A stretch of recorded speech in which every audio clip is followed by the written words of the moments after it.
Okay, so hi everyone. Welcome to our second Modern Family Realtor webinar series. Today we are featuring our real estate lawyer, Alex Hugh, as well as 9 Toronto and GTA real estate agents. This is just a very informal session to help you learn more about the Toronto real estate market and ask our team your most challenging questions. My name is Paul Chan. I am the founder of Modern Family Realtor, and we are proud to be ranked the top team at Right at Home Realty, which is the #1 brokerage in Toronto and the GTA. So again, during the session, feel free to ask any questions, and we will do our best to try to answer them all. We're going to first plug a couple of our listings. So if there are any first-time home buyers or investors, we got some great properties on the market right now. So the first one is in the Junction, so just north of High Park in the west end of Toronto. Beautiful neighborhood. We are selling a 2-bedroom condo that has about 775 square feet, gorgeous view from the 9th floor, low maintenance fees, only $371. So great investment property as well with the 2 bedrooms, probably has a good cap rate. Great amenities around there, walking distance right to Dundas, right in the heart of the Junction, as well as the shopping as well. So if you're interested, the address is 60 Heinzman Street, Unit 930. And that is live right now. So a great opportunity to get into the market. Sorry, I forgot the price. So the price is $599,000 for that one. The second one that we have listed is on the opposite side of Toronto. So it's on the east end in the Canary District. So it's a newer condo. It's about 4 years old. It's at 120 Bayview Avenue, Unit 206. It's listed at $499,000. So it's a 1-bedroom. So great starter home, beautiful little community. They're building so many different phases here. Yeah, so it's just so many amenities. It's got an outdoor pool, a gym, concierge, high-speed internet.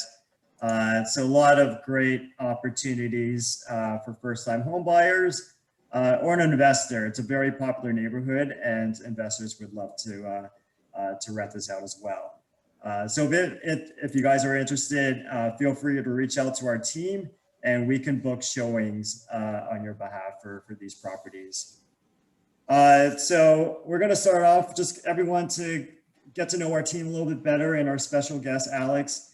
I'll just do quick introductions so you know how to address your questions.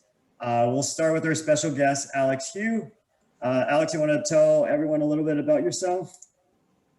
Sure. I'm a residential real estate lawyer primarily, practicing downtown. So my office is located at University in Dundas, but primarily we're operating virtually right now with the pandemic restrictions. Excellent. Thanks, Alex. We really appreciate you joining us today. I know you're a busy guy, and your time's really valuable. Next, the hosts for today's webinar will be Samuel Chan and Christine Magnubat. Sam, you want to do a quick intro first? Sure. Yeah. So my name is Sam Chan. I joined the team recently, but have a background in investments. And I myself have around 6 properties, the investment properties I enjoy doing on the side. So definitely, if you have any question on investments, call me up. Excellent. Thanks, Sam. Christine? Hey everyone, thanks for joining us tonight. My name is Christine. I joined Modern Family just in the summertime of last year. I started my real estate journey as a real estate receptionist at one of the brokerages here downtown. And I specialize with mostly leases and first-time home buyers. So happy to be a part of tonight's webinar. Excellent. Thanks, Christine. Teresa? Hi everyone, my name is Teresa. I'm also a team member of Modern Family.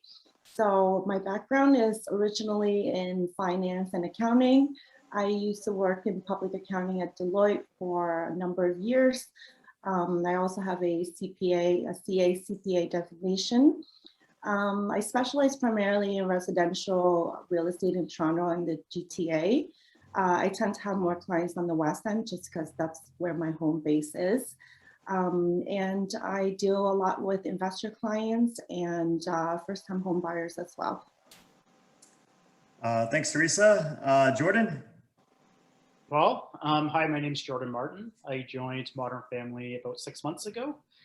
I have a background in architecture and urban design, so that's one thing I like to bring to my clients when looking at homes, is really understanding what the home is that they're buying, also from a design perspective as well.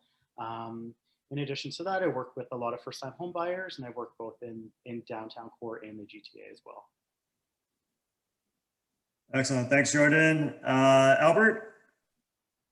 Hi everybody, my name is Albert. I joined the Modern Family Realtor team at 4 or 5 months ago, roughly. Real estate's one of my passions. I'm based out in Markham, but I am servicing first-time home buyers and those who are looking to lease properties around the GTA. And my professional background is in sort of related to real estate, but in mortgages. So if you have mortgage questions, you can certainly direct them to me in terms of qualifying them and so forth. I was previously a mortgage underwriter. Excellent. Thanks, Albert. We also have Anthony and Anna, but unfortunately they couldn't join us today. They are currently working right now. It is our busy season, but feel free to reach out to them afterwards. So now I'm just going to pass it on to our host, Sam and Christine, to start off with some Q&A, some questions that were asked in advance of this webinar. Okay, thank you, Paul. Welcome, everyone. Christine and I are honored to be your hosts this evening. And I promise the next hour will be better than your favorite Netflix show. Feel free to turn on your cameras. We prefer to see all the exciting faces and also know who is dozing off. So throughout the webinar, you can raise your hands or type your questions in the chat. I will do our best to answer all of them within the time period. If not, we will have one of our team members to follow up with you. So this webinar is being recorded and will be posted later on YouTube. So without further ado, let's get started. We got a lot of questions already in the queue. So Christine, can you start us off? Sure. So I just wanted to go over like a brief agenda for our webinar. So like Sam mentioned, we are starting off with like a few questions submitted to our team previously before our webinar. And then we'll have our special guest, Alex, who will also be presenting a few topics. And like Paul and Sam mentioned, feel free to ask any questions that you have throughout our webinar by simply typing and submitting them in the chat box on the side panel. And lastly, depending on timing, we'll also be presenting our MFR 5-step approach to the first-time home buyers program. We'll just go over quickly kind of our 5-step approach to that. And if we're unable to get any questions, hopefully by the end of that webinar, we'll be certainly able to follow up with each and every one of you. And yeah, anything else to add to that, Paul, before we start on questions? No, go right ahead.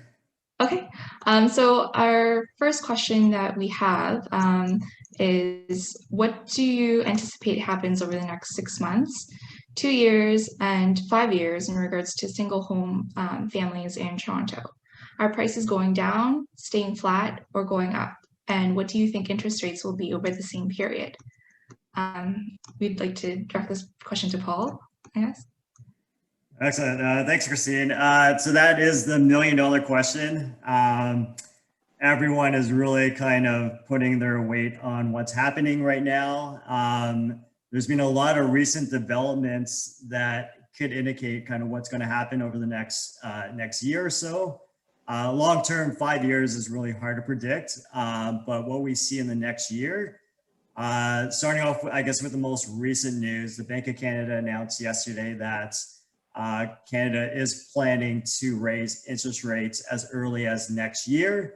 So the middle of next year potentially, which is quicker than most of the G7 countries. So they have seen that we have almost recovered from COVID, the pandemic.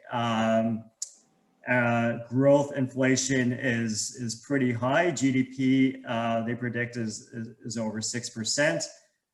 So what that means is that supply interest rates going up will actually kind of keep demand kind of at bay. So demand shouldn't be as high as interest rates go up. Typically, demand will go down, which has been kind of the main thing with interest rates currently at record lows, as we saw late last year, as low as like 1%.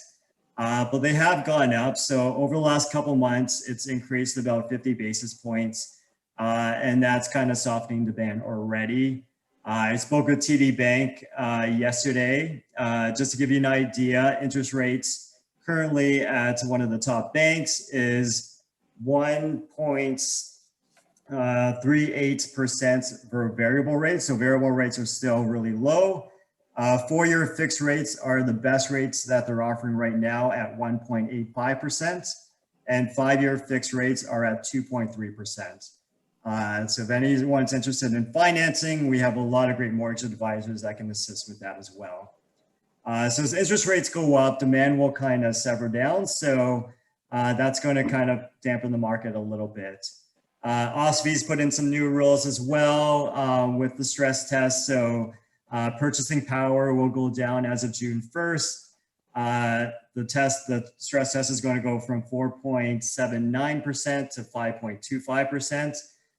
So it does impact anyone that's purchasing over 20% down payment.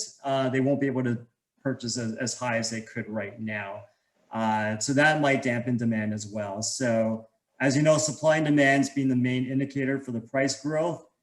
Supply's been increasing a lot now as well, which is a good sign. The government has increased supply. Resale market is increasing as well. So we are seeing a rebalancing, which is kind of good news. We do anticipate that prices will stabilize. We do forecast over the next year about 4 or 5% increase. So nothing crazy like the double digits we've seen over the past year, but still a very healthy return in the marketplace. And that could continue over the next couple years and softening, but we don't see any potential crash or anything because we do see demand still being stronger than supply over the next couple years. So that's kind of our focus forecast, Christine.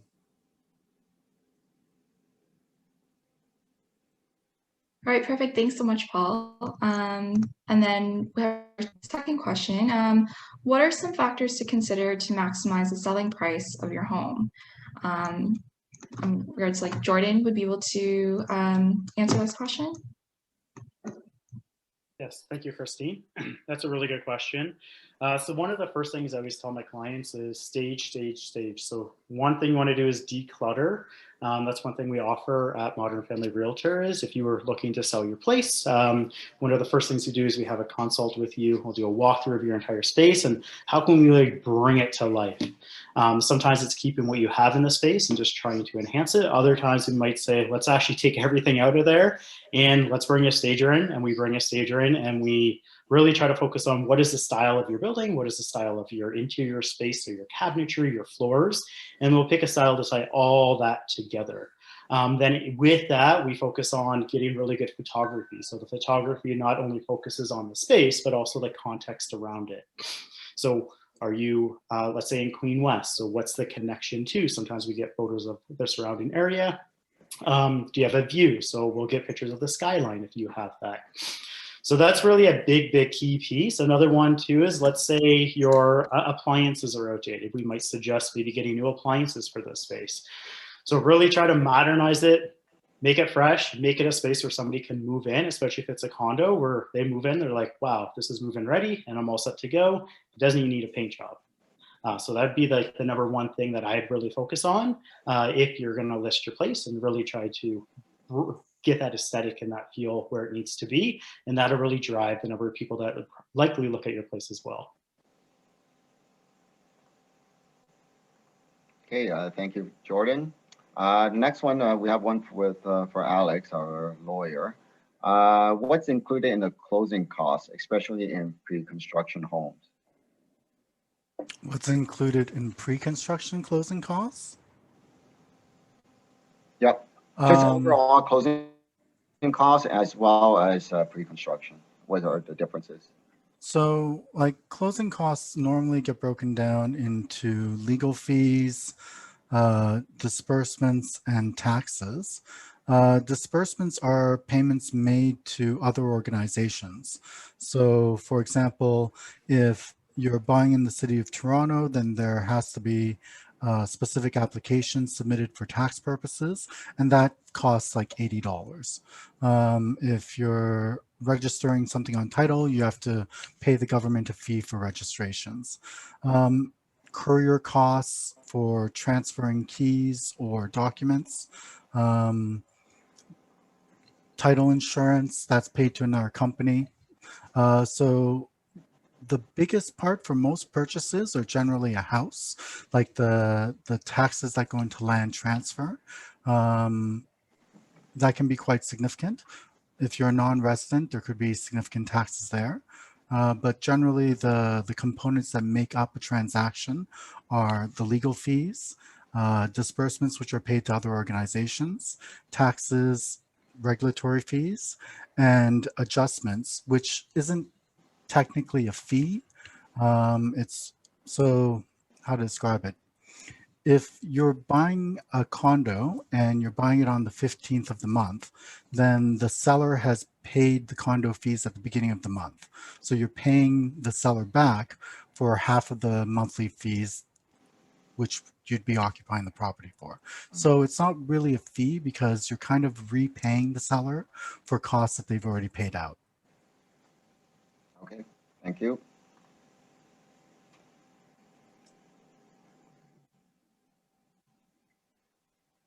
Okay, let's go back. Next question. How have rent prices changed over the last couple months? Are you seeing trends stay the same? Prices coming down or picking up? How are they, especially in the triplex market, multi-unit homes? Christine, you want to take that? Sure. Thanks, Sam. So with actually today was one of the reports that was released by Trub for the new rental market for the Q1 report. So we actually hit a new record for the number of listed rentals available in the GTA for our first quarter compared to last year. There was an 81% increase of rentals compared to last year of 2020. The rentals went from 7,200 listed last year to over 13,000 this year. So there's a great influx of inventory that came in.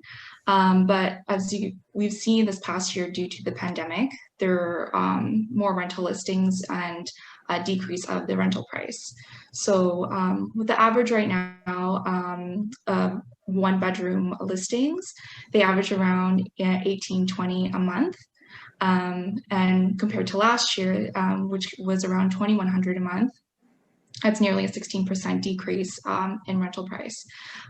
Same goes with for two-bedroom units. Two-bedroom units last year ranged about $2,500 or so. This year they're around $2,400. So overall, there has been a decrease in prices for the rental market. Inventory has increased and there is a strong demand in regards to rentals in the GTA. And it turns out to be a lot of factors, right? A lot of individuals are now working from home that need more space, working space in their homes. So they're moving into larger areas. Sometimes people are now looking to purchase their home, but still need a bit more of a down payment. So they're turning to more shorter term rentals and anticipating to purchase a home within the next year. Or sometimes they'll be staying within their current rental unit and negotiate the rent with their landlords. So there is a lot of movement happening within the market. However, with the numbers in mind, market conditions may become tighter with the vaccine rollout.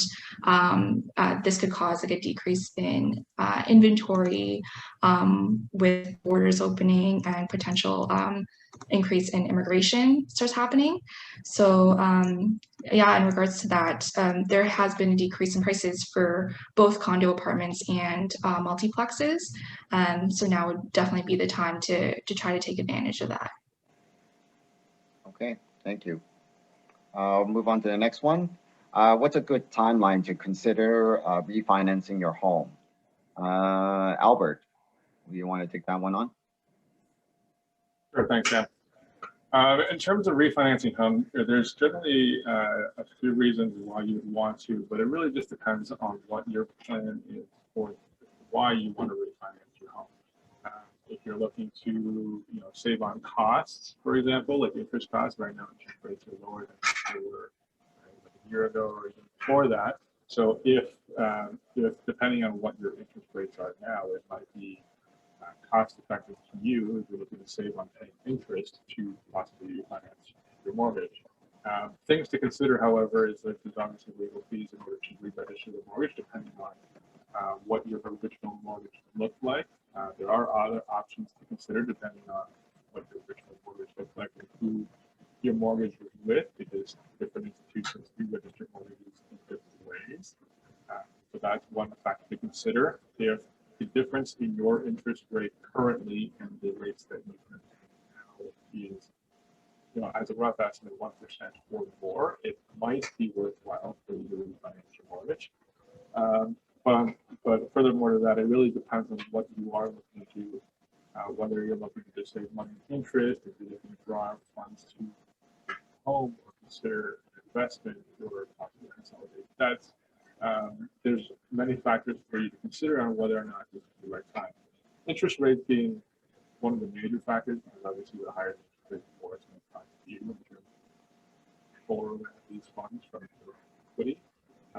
But on the other side of it is if you are not anticipating that you're going to be staying at the property for the medium to longer term, that refinancing might not be the right option for you. But like I said, everybody's individual case is a little bit different, and it's best for you to speak to either your mortgage representative or slightly, maybe even like a real estate agent, depending on what you're looking to do, to determine what the best outcome for you. Okay, thank you. Thanks, Albert. So this one, actually, the next question is directed to Alex. What's the importance of a status certificate? So I guess a good way to describe it is how you would compare it to buying a house. If you're buying a house, you can go into the house and you can actually look around, check to see if the roof is working, if it looks all right. You can hire an inspector, check the foundations. You can't really do that with a condo. It's so complicated, especially the larger buildings, that you wouldn't be able to really inspect the property in any meaningful way and get a sense of whether or not it's financially sound. So the law actually mandates that a status certificate contains certain information, which is considered critical to a buyer's interests. That doesn't mean everything. It just means these are the things that the law has decided are the most important things. So some of the things that you'd be able to find in a status certificate are whether or not the condo fees have been paid. Is there a special assessment coming down the pipe? A special assessment being some kind of large project that the condominium corporation has to pay for. And when the condo corporation has to pay for it, it means the individual owners have to pay for it. So we've seen special assessments in the range of 20 to 30,000 per year for the next 3 years. If you didn't look at a status certificate and you didn't know that was coming, then you could sign on to a purchase agreement and be liable for those responsibilities going into the future. That's great. Thanks, Alex. Next question. What are your thoughts on pre-construction homes? Sam, did you want to take on this one? Oh, sure. Definitely in my warehouse. So in my history already, gone through 4 pre-construction in my lifetime. And I definitely have to thank my mom for pushing me in the first one. It is much of a gamble because you don't know what you're going to be getting. So it's a lot of maybes, even though you see the floor plans and what you see on pictures, but at the end, you might not come out with the project that you want. But it is a great investment, at least for the last 20 years. And in the current market, there are a lot of projects going on right now, and investors are coming out in droves and scooping them out. And on my end, we just saw recently downtown projects are going up to $1,300 per square foot to even $1,500 per square foot in the core. So I think a lot of people have confidence that this pandemic will be over and people will be flocking back downtown. And 5 to 10 years, I think it's a very good investment. But I cannot predict 1, 2 years. It's too short of a term. But in terms of the long-term horizon, I think it's still a good investment. Can I That's just great. add to that? Yeah. So with pre-construction condos, and Sam kind of touched on this, the drawings, the description, the layout, that can all change. So essentially, from a legal perspective, these agreements are drafted in such a way that when the developer starts building the project, they have the flexibility to change things. And a lot of things can change. So they submit blueprints to the city, and the city comes back and says, oh, your garbage chute has to be on the other side of the floor. Then they have to move around all the floor designs. So in effect, when you get a pre-construction condominium, that agreement entitles you to the possibility of buying a unit that's similar to what you think you're getting. It's a lot less secure than what people think, but as Sam has pointed out, from an investment point of view, it has been fairly lucrative in the past 20 years or so. Thank you, Alex. And next question. Where are some up and coming neighborhoods in Toronto to look out for? Camilo? Hi. Yeah, there's actually a lot, but I would say the one that I would keep an eye out would be the East Bayfront. So it's a waterfront community, part of Toronto on the East End. I think the East End overall is really putting a lot of effort in cleaning up and growing. And there's a lot of new condo developments, and it's been quite busy for leases and a lot of investors. But I think with COVID, a lot of people realized how important outdoor space was, being stuck from home all the time. And the East Bayfront has really that quick access to the city, quick access to the highways, but still convenient to the downtown location if you're planning to work or commute into the downtown. And it offers beautiful properties. So I think that's one to keep an eye out as there's still a lot of development in there. That's great. Thanks, Camilo. Actually, did you wanted to take this time just to kind of introduce yourself to our team? I know we didn't get a chance to go over you. Yeah, no worries. Hi, everybody. So I just actually joined the Modern Family team about 2 weeks ago. My background is marketing. So I try to leverage that when it comes to sellers and their properties. And I specialize in leases and first-time home buyers. I am downtown located, but service the GTA area as well.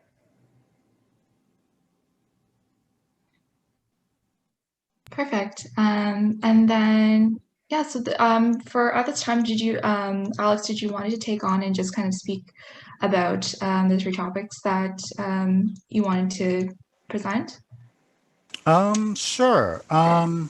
So I guess the topics I was thinking about presenting on is what a lawyer actually does on a transaction. For the most part, I guess one way of viewing it is kind of quarterbacking the transaction itself. So there's going to be different elements that come into it, including coordinating mortgages if they're required. On the whole, it's akin to seeing a doctor or any knowledge professional. For most transactions, you probably don't need all of my experience or expertise, my knowledge and whatnot. But every so often, you'll have a transaction that is complicated by something out of someone's control. Either something that's registered on title that wasn't, that people weren't aware of, or a possible litigation issue that comes up. Those are kind of the situations where you want someone with a lot of experience who knows how to negotiate certain situations or provide creative solutions to that. But essentially, my job from a purchaser's perspective is to ensure that the buyers are protected, that their investment is free and clear of liens or any other ownership stakes by other people. And then from a sale perspective, it's to ensure that all the money comes in and dispersed properly, including protecting any of your rights as a seller. And in certain situations, reducing the options for litigation if there are any in the future. So one of the other things I wanted to touch on was also kind of the buyer's responsibilities. So I would say in consumer culture today, people are so used to being able to buy something, and if it's broken or if they don't even like it for any reason whatsoever, they're able to return it. The law on real estate is actually much older. And as a result of that, it's very specific. The onus really is on the buyer to do all of their investigations before the agreement is signed.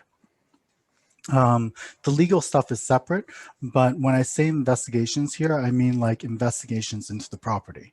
So there's generally two types of properties that you're going to be able to buy: a new property and a used or pre-existing home. A lot of new properties, that is homes that have been torn down and rebuilt, they're sold as used. For a property to be properly new, it also has to have carry-on warranty coverage. If it doesn't, and a lot of builders do this, they'll buy a plot of land, they'll build a house on it, or they'll take an existing house, gut it, and then sell it as new. If they sell it as a new house, they have to actually get carry-on warranty for it.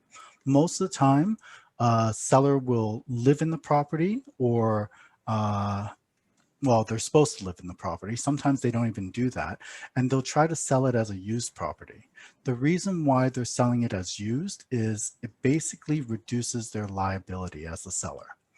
A used property doesn't have any warranties or protections. And you see this a lot where a client thinks they're buying a new home, but it's listed and described in such a way like fully renovated. And when they move into it, even though they're the first people to really live in the home, they discover that things are broken and there's actually no recourse for that. So with a used home, there are actually no warranties unless they're actually in the agreement of purchase and sale. So if you were to buy a home, for example, and it says, well, the timing is important. The date the home you bought becomes that home, the condition that's in, is actually the date the agreement was firm. So if you signed the contract on January 1st, but you didn't take possession until May 30th, then anything that happened in between potentially could be an issue that you're stuck with as the buyer. Anything that happened before the signing date, January 1st, would be the condition of the house. And importantly, it's your responsibility to find out if there's anything wrong with the house. So a common example of something that'll happen is someone will move into the house, they'll find that there's a hole in the wall or there's some kind of defect, and they'll want to sue for it.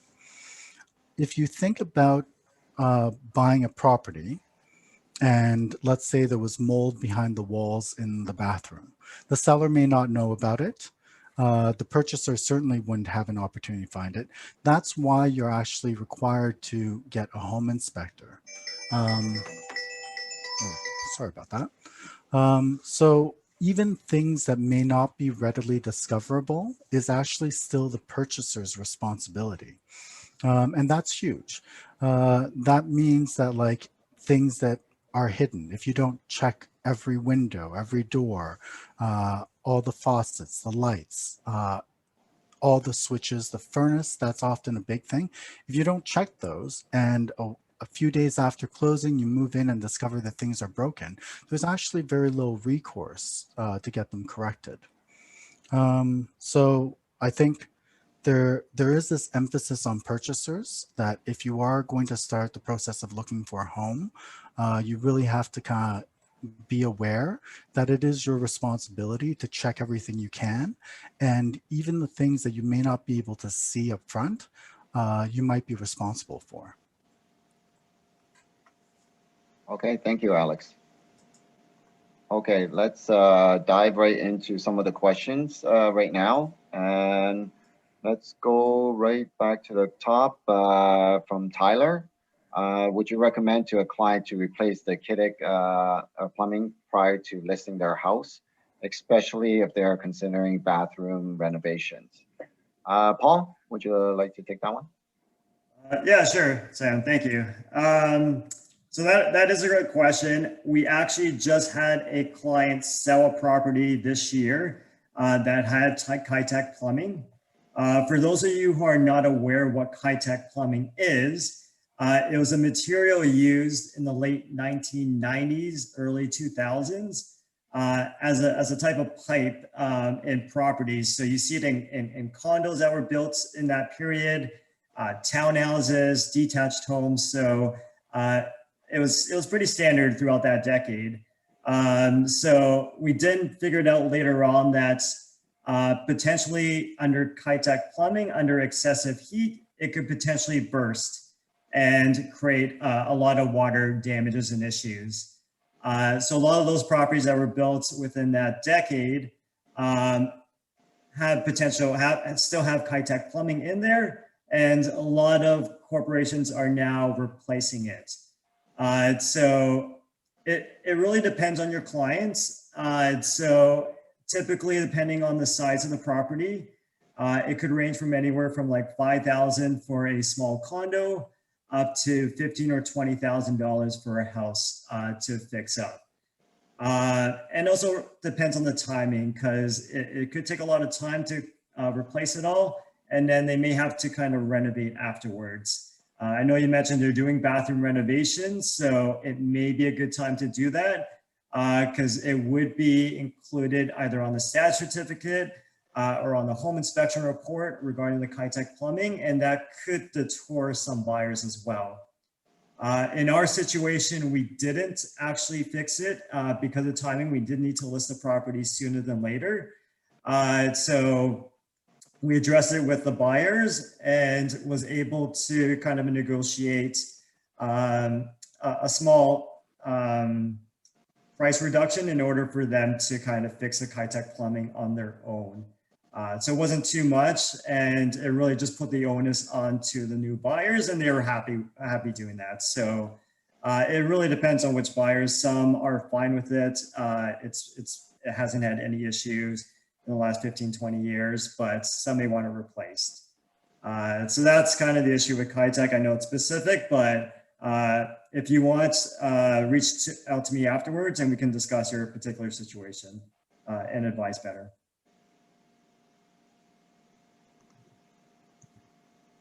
That's great. Thanks, Paul. So for the next question from HEC, are you able to access your RSP a second time? I have used first-time home buyers plan many years ago. And so in regards to your RSP, so that's actually one of the top 5 resources that you can actually use to put towards your down payment. If people aren't aware that your RSP actually allows you to borrow up to $35,000 as one individual, or up to $70,000 for a couple to actually put towards a down payment for a home. And then from there, you would have 15 years to repay your RSP funds before being taxed on it. And so in regards to being able to access it, I believe so that you are able to access your RSP again, but perhaps I'm not sure if Paul or even Este was able to kind of go toward speak to that. If it's advisable to access it again for a second time, they'd be happy to answer. Paul, shall I? Yeah, Este, go ahead. Thank you. Of course. That's a really good question because each first-time home buyer benefit has a different definition. And this one is a 5-year definition. So if you have not, or your spouse has not owned a home in the last 5 years, then you may take from your RSP.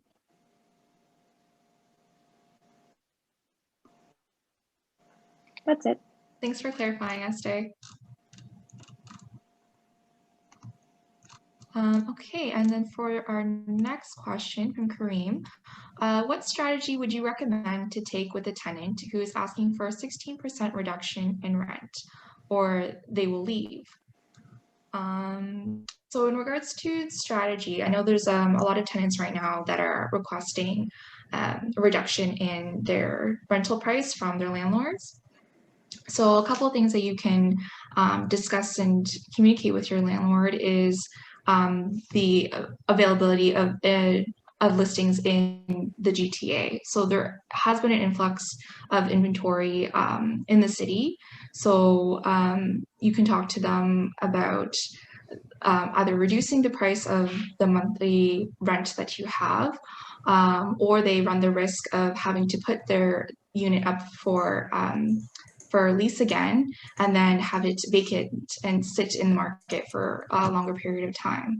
And so I guess having that open communication with them is important, being able to negotiate and bring comparables in the market by either speaking to a realtor like one of us, be able to provide comparables as to how much things have been leased out in the past couple months, showing those comparables and trends to your current landlord, and discussing a way to negotiate on that price. Yeah, I'd just like to add to that. I think there's a few landlords in the participating tonight, feeling a little bit of a pressure throughout the last year, and definitely negotiated lower price. And I think the one point to note is you should make it the new price as a temporary price, not like a fix going forward, so that you do have room to renegotiate back to the previous rate or have room to increase it. But since there is a lock on rental prices right now, or rental increases, so it won't give you much room, like if you were saying going forward, that's your new price. So just a tidbit that I would recommend.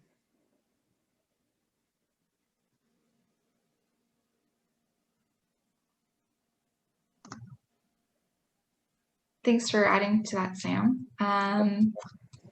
And then our next question is from Steve.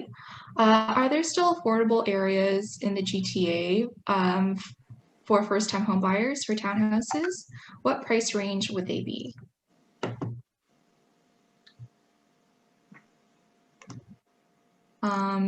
Jordan, did you want to take on this one?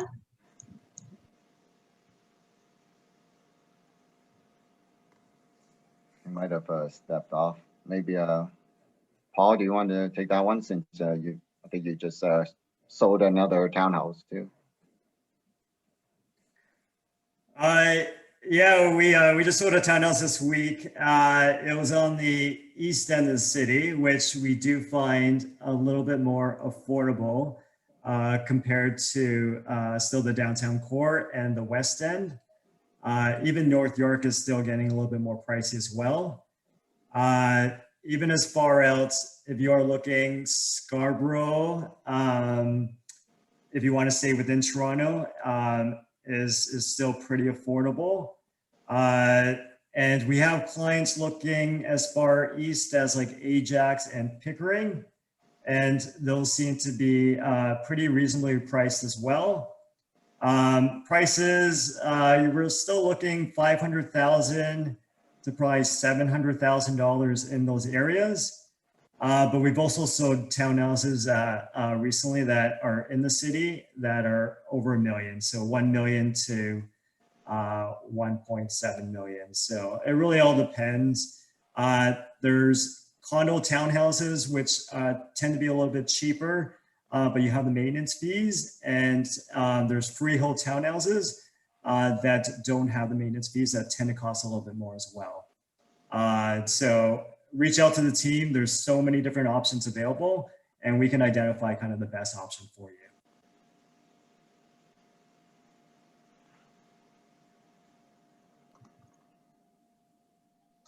Perfect, thanks, Paul. And the next question is from Wendy Me. What advice would you give to sellers to make the selling process as smooth as possible? I'm going to direct this question to Jordan, since Jordan actually just sold his condo recently. Jordan? Great, thank you, Christine. Yeah, so a few things. One is really getting your background stuff all together. So when you list your property, there's a few things you need, especially if it's a condo. So like, what are your maintenance fees? What are your taxes that you pay on the property? So getting all those documents ready and prepared is a really key and important thing, because you need to provide that to your realtor.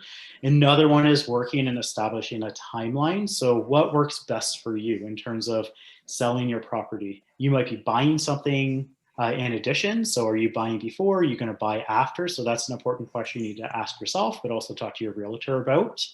If you're buying in advance before, you're going to want to start to look and get your prospect search going. Understand what the closing is going to be as well. That's another key one, whether you buy or sell before or after. In addition to that, once you get all those I guess I can say background information gathered and put together, you're then going to want to work with your realtor to set up that timeline. Do you want to do an offer date, or is it going to be open on the market? A lot of that depends on the status of the market. If it's somewhat plateaued, or is there high inventory, low inventory, that'll help dictate what you might do in terms of marketing your property. What about, do you have to be home? So what about showing schedule? We always like to tell clients, if we can have like full access to the unit, so easy access, that's always best, because you might get somebody who wants to come look at your unit at 9 o'clock in the morning and somebody that wants to come at 9 o'clock at night. So are you able to actually leave your unit, let's say for a week, during the hype and when you're going to have the max volume of people looking at your unit? It's going to be a really, really key thing, especially through the marketing and trying to get as many people in there as possible, especially if you do an offer date. So I'd say those are some of the key elements and items that you should be aware of. We're all here to work with you and guide you through those steps and processes. I mentioned a lot of things: open on the market, offer date. There's a lot of pros and cons to both of those, but most certainly that's what we're here to do. And list in your place, we want to make it as smooth as possible. So we'll definitely guide you through step by step on how to do that.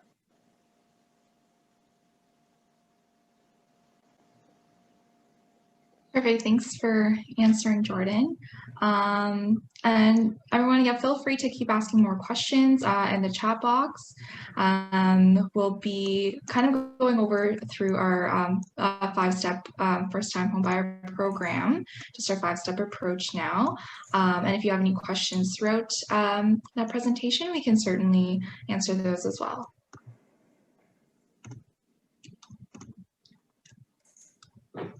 Okay, so this is our first time homebuyer program. We have a 5-step approach that we've kind of condensed and been able to provide for first-time homebuyers. So it's really more so an assessment of whether you can continue to rent a home versus is it now ready? Are you now ready to purchase a home? So we help to uncover resources and build a personalized approach to be able to make sure we can help you and make sure what's right for you. And so for our first step is our readiness checklist. So we've made 5 simple questions to ask yourselves if are you ready to purchase a home. So the first one is to know if your income stream is stable, yes or no. So if your income includes, but it's not limited to wages, any bonuses that you have, any commissions or dividends, these all factor in to what your total income would be, and really assessing if this income is stable enough to purchase a home. The second question is, do I have more income versus expenses each month? So these expenses also include, but aren't limited to, any loans that you have, car payments, any credit card payments, household debt, or student loans. So it's really a more of a question of if your expenses are actually more than your income, then it's really factoring in if you are able to purchase a home or not. The third question is, can I get at least a 5% down payment? I know there's a lot of people out there who think that your down payment should be 20%, but actually no, the minimum down payment is just 5%. And this down payment will go through some of the resources that you can obtain a down payment from, such as your savings, your RSP, the Canadian Mortgage Housing Corporation, a family gift or loan. And fourth question, am I at a point in my life where I can commit to living in my home for at least 2.5 years? So generally speaking, if you feel that you can't commit to staying at a certain place for longer than 2.5 years, maybe it is a bit more better for you to rent at that time, depending on what your long-term plans are, whether you want to stay in that certain community for a lot longer or not, can really factor in if you're ready to purchase a home. And the fifth question is, am I ready to take on the responsibilities of a homeowner? So there's a lot of factors that you'd have to consider in terms of being a homeowner, such as taking care of the household itself, any maintenance or repairs that may happen throughout the years, mortgage payments, the property taxes each year, and again, renovations or repairs, depending if you're purchasing a resale home or a brand new home. So those are the 5 questions that you would start off with and asking yourself when assessing. Step 2 would be our MFR home budget sheet. So if you don't already have a home budget sheet prepared, I know it can be quite overwhelming trying to prepare expenses and calculating everything on your own.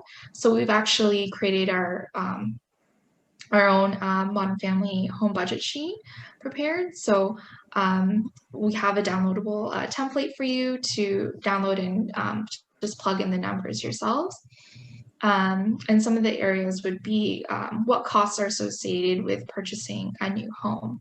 So we have actually created options for you to kind of compare in terms of home prices and how to calculate how much cash you need to purchase each home, what your monthly income is, and what the expected monthly income. And then also listing all your monthly personal expenses. And lastly, that's where we would get the total of what your monthly net income is. So after deducting all your housing costs and personal expenses from your monthly income, this total net would be able to determine whether or not you have enough in terms of purchasing home or if you should continue to rent.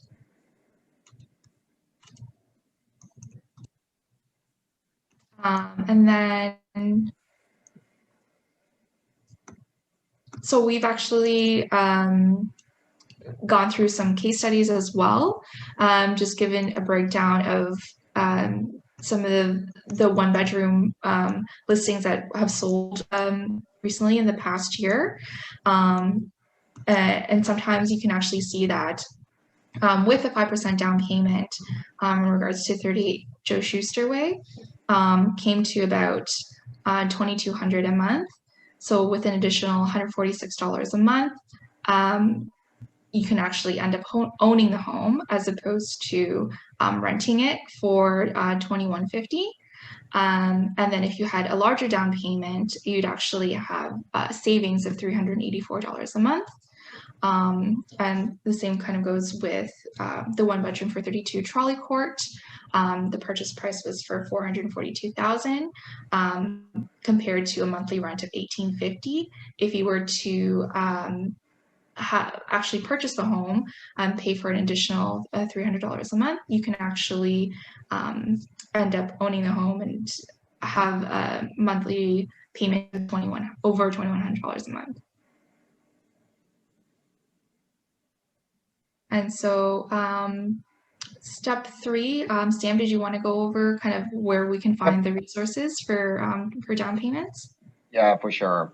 So getting the down payment is very important. I know a lot of people struggles in saving money or getting that lump sum, but there are 5 ways that you can look for the down payment. First is your own personal savings, of course.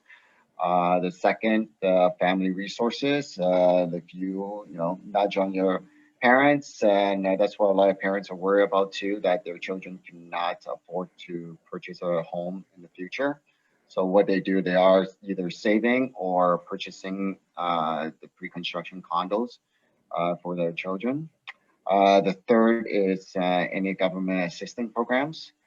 There are a few that we can definitely talk more in depth when we sit down with you that can help out, but it is very restrictive. And 4, as mentioned earlier, your RRSP that you can lean on, and then you can take out a loan from your RRSP and help out with the down payment.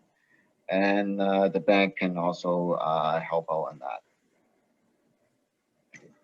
And the 4th step is very important to a lot of buyers right now that we recommend to get pre-approved. So sit down with your banks, sit down with your financial advisor to know where your situation's at.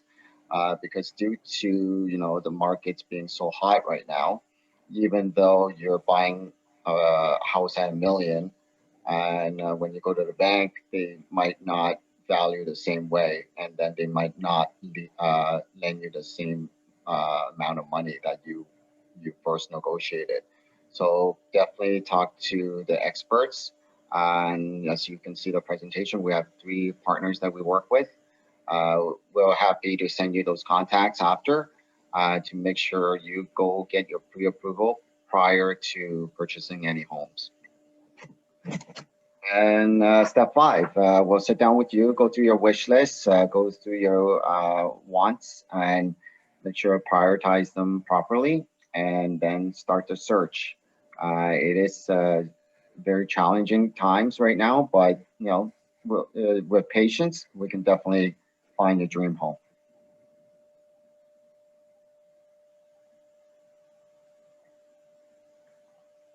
Okay, so if there's any more questions regarding the first-time home buyer, we definitely can sit down with you and go through it. And so we can go back to more Q&A right now. We saw a few questions that came in. For one from Al here, in your opinion, what is the biggest opportunity right now arising out of the pandemic as a real estate investor? I think I could take that on.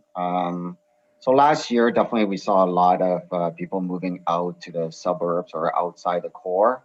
It was a good opportunity for investors to come in, and we are seeing that quite a bit, that it's being turned over. The 1 bedrooms, 2 bedrooms, 1+1s, they're all moving, even though they depressed down last year, down nearly 10% to even 15% in terms of price. But now we're seeing the bidding wars in those units as well. But as an investor, condo is hard to get positive cash flow right now. So you're really just buying it for the long-term appreciation of the units. So it's hard to generate cash flow. So for me personally, I love multiplexes. That means like buy a house and turn them to 3 separate units, and you can individually rent them out and you get a better cash flow from a house because there's less maintenance costs, at least no fixed maintenance costs. But you do have to keep in mind there is work to be done. It's not easy to be a landlord, depending on your tenants, depending on your property. You do have to put some effort to it, but the reward is far greater than owning a condo.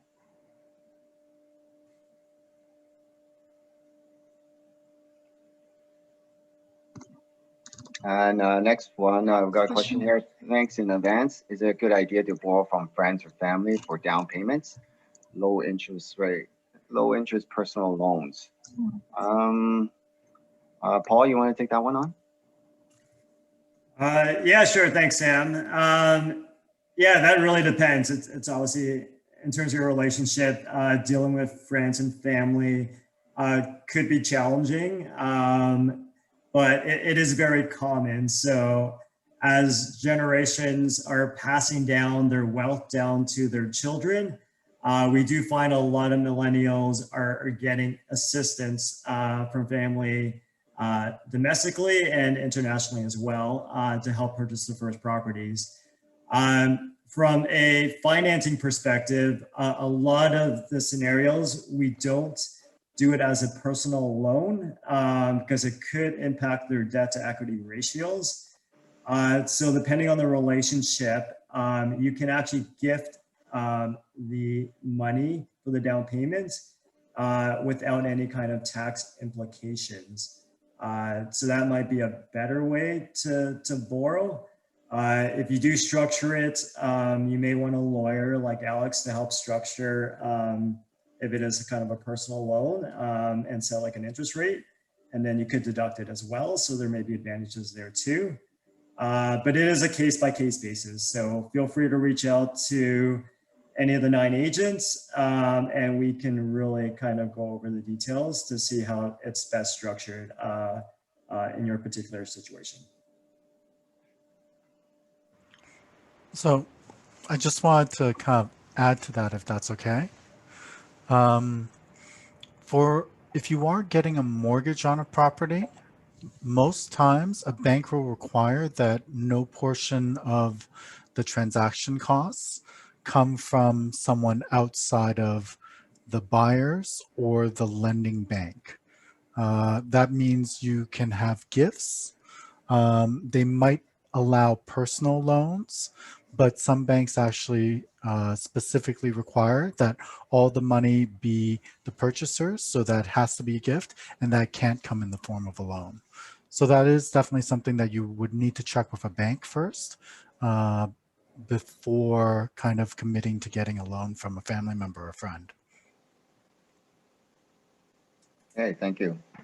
Next question. With the pandemic, many workplaces were forced to transition to a work from home model. When things eventually return to normal, it's possible that some workplaces may continue to implement a work from home or hybrid home office schedule. What areas within an hour commute of Toronto offer the best buying opportunities and aren't as competitive as other GTA areas? Camilo, do you want to touch upon that? Yes. I mean, communities that right now are really that are an hour commute would be like Hamilton, Burlington, and Oakville from the downtown core. Burlington being a big one because the train goes directly from the downtown core to Burlington. However, right now those markets are very active and there's not as much inventory, so things are there's a lot of big wars and it's more of a seller's market. But those areas would be ones to consider that are accessible to the city. And where you would usually get a good deal in terms of size of the property. You can get bungalows, and it's a good entry market for first-time home buyers that still need to commute to the downtown. And I do think some of the businesses, like I know some of the big companies are considering and selling their offices and transferring to a work from home idea, as it's proven that it does work. Okay, thank you. Paul, maybe, or Jordan, maybe you've been active lately, so maybe your point of view on this. Yeah, thank you, Sam, for that. I would say it really depends on your lifestyle. That's a big one for me. And this is where my urban design background comes into play. So think about when the pandemic's done, think about the community that you want to be in. So I live in Queen West. I live here for a few reasons. One, I love the community and the culture that I'm surrounded by. The amenities in terms of restaurants and cafes. It's truly a live, work, and play type of setting. I think about the rural areas. Yes, it might be a good idea or a good opportunity to buy there. Maybe in the interim now, maybe in some locations the prices are cheaper, but what amenities do they provide me? So me as being an urbanist, I'm very much a downtown person. But if you are a type of person where you want a large outdoor space, maybe you want a farm, you want a big backyard for kids and maybe your pets that you have. So maybe the suburban location is an ideal situation for you. So I'd really ask yourself, where are you going to be in 1 year, 5 years, 10 years, and what do you really like to do? Because self-happiness is also a really key part and piece to buying real estate as well.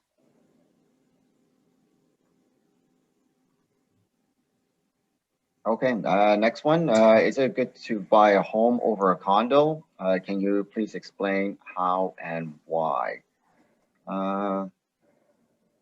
Is Teresa available right now? Or if not, Paul, you want to take that one? Yeah, sure. Thanks very much for the question. Again, it is a personal choice whether or not to buy a home over a condo. Again, it's a different lifestyle and different cost points as well. So we would go through on step 5, your wish list, and really determine whether or not a house or a condo is a better fit. And sometimes clients aren't really sure right now. So we do the exploration phase and we do a lot of research for our clients, and we can take a look at both of them. So we'll take you to different condos, maybe in the city that you may like, and get a feel of that. Once you see it in person, walk around the neighborhood, you really understand if that's a good fit for yourself and your partner or your family. And then we'll take you to houses as well. So you can kind of compare houses in Toronto or the GTA. And the same thing, get a feel in terms of, oh, okay, the space is maybe bigger, but the commute is a little bit longer, and try to look at the pros and cons. And then it also depends on your budget, of course. So getting a house, as we've seen over the past year, has appreciated in value about 20%. So houses are on trend right now, and it's reflected in the price point. So it is going to cost you a little bit more for a house. Versus the condo, which, like Sam mentioned, hasn't really appreciated as much in value. It's been about stable. It went down last year. It's going back up this year, but it's only up about 2% year over year. So it's a good starting point. So if you're a first-time home buyer trying to get into the market, a lot of people start off with a condo and then upgrade in a couple of years once they build equity and then buy a house. So we had a lot of clients in the past year upgrade. We sold their condos and bought a house, and they've done that. It's really hard to get into a house right now, right off the bat, unless you have really high income and down payment. So work your way up, build some equity, build some credit, and we'll walk through a long-term plan with you to figure out the best strategy for yourself. Thank you, Paul. I would just like to add, yeah, I've been dealing with the client for the past 6 months, and he didn't know what he wanted. And the best thing was to go out and start looking in the neighborhood, houses, condos. And I think now after the past couple months of intense showings, now he's more geared towards, he knows what he wants. So I think that's a great way to discover on which neighborhood, what type of property you want, and then start from there. All right. Okay, I think we addressed all the questions that's in the chat. If anyone has any more, we can definitely answer them quickly right now. But feel free to contact us after this, and we can definitely reach out and go through any questions you might have. Yeah, thank you guys. Thank you everyone for joining. We know your time is valuable, and Spending the last hour with us is our pleasure. Feel free to reach out to any of the agents for any follow-up questions. We do free one-on-one consults to really kind of dig into your personal situation and help you either invest or get into your first property or to list your house or condo as well. So we'll follow up. We'll send you the details afterwards with the first-time home buyer program. We'll send you a link to the YouTube clip if you want to replay this webinar. And just a reminder, our next webinar is next month on May 18th at 6 p.m. With our special guest, TD Bank will be joining us as well. So thank you guys for all joining and hope you enjoy the rest of your evening. And hopefully we'll be in touch shortly. All right, thank you all. Thanks, everyone.